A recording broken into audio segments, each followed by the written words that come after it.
Welcome to the only daily podcast focusing on compliance news of the day. Each morning, start your day with a cup of coffee and Tom Fox, the voice of compliance, to hear about 4 of the top compliance, corruption, or leadership stories you will need to start your day. The Daily Compliance News is a production of the Compliance Podcast Network. First, a word from this month's sponsor, Ethico. In the delicate arena of compliance, every conversation matters. Traditional methods can leave callers feeling unheard, but Ethico changes the game. Our empathetic interview technique reshapes compliance calls into powerful, compassionate interactions, ensuring no crucial detail is missed. It's about creating a conversation that matters, that resonates, that makes a difference. Be the change in your compliance approach. See the transformation for yourself at ethico.com/CPN. Book a demo, try our free ROI calculator, and explore the white paper by Tom Fox, The ROI of Compliance. The Daily Compliance News for June 19, 2024, the Far From Perfect edition. And we begin with that story from the Wall Street Journal, as Boeing CEO calls the Boeing culture far from perfect at congressional testimony, where he faced questions about how the jet maker mishandled faulty parts. Additionally, the Wall Street Journal reports that another whistleblower has come forward, or at least the subcommittee staff released a memo that included allegations from another whistleblower who said that the company mishandled faulty airplane parts, and some of those bad parts were later installed in airplanes.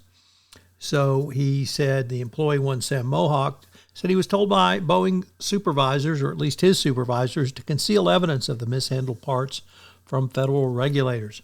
Boeing said it is reviewing the claims and that we continually encourage employees to come forward to report all concerns of priority. Next up, the first of 2 stories from the Financial Times. First is that the Swiss financial regulator has banned HSBC's Swiss private bank from taking on prominent public figures as clients after finding the lender violated AML regulations. FINMA, F-I-N-M-A, imposed a range of penalties on HSBC subsidiary in relation to a case that involved several transactions between 2002 and 2015, which were resulted in $300 million being transferred between Lebanon and Switzerland. HSBC failed to notify authorities about the suspicious transactions. Our second story from the Financial Times reports that the UK SFO is set to announce charges against former employees of Glencore as early as July, 2 years after the company pled guilty to robbery offenses. The SFO has asked the UK Attorney General for her consent to bring charges against individuals, and a decision could be made in early July. And the final story is a real head-scratcher from the BBC, as the UK's richest family is now on trial for human trafficking.